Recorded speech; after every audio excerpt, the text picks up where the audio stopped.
Kerusuhan Irak pecah di ibu kota Baghdad. Insiden itu dilaporkan telah menewaskan lebih dari 20 orang.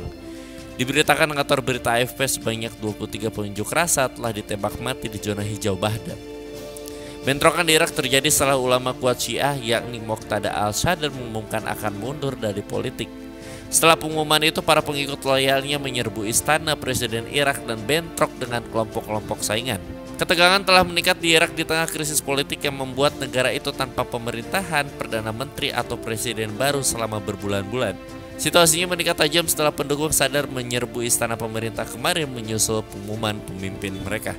Menjelang malam, setidaknya 7 tembakan dilaporkan terjadi di zona hijau Baghdad, Irak dengan keamanan tinggi yang menampung gedung-gedung pemerintah dan misi diplomatik.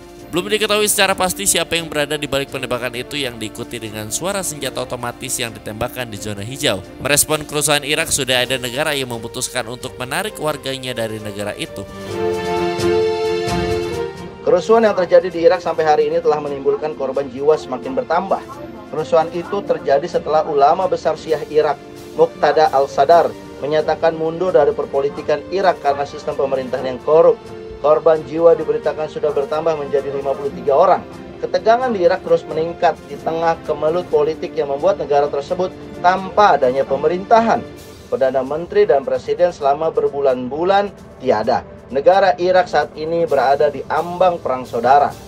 Kedutaan besar Kuwait di Irak mendesak warganya di Irak untuk segera pergi keluar dari Irak.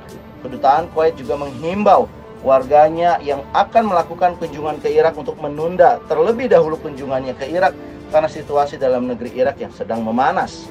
Sampai saat ini, kita masih belum mendengar sikap resmi pemerintah Indonesia terhadap situasi di Irak.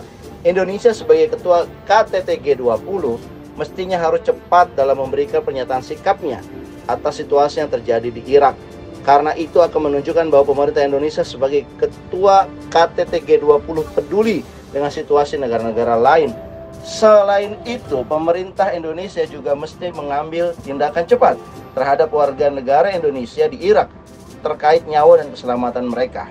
Jika situasi di Irak semakin memanas, maka WNI di Irak harus juga segera dievakuasi.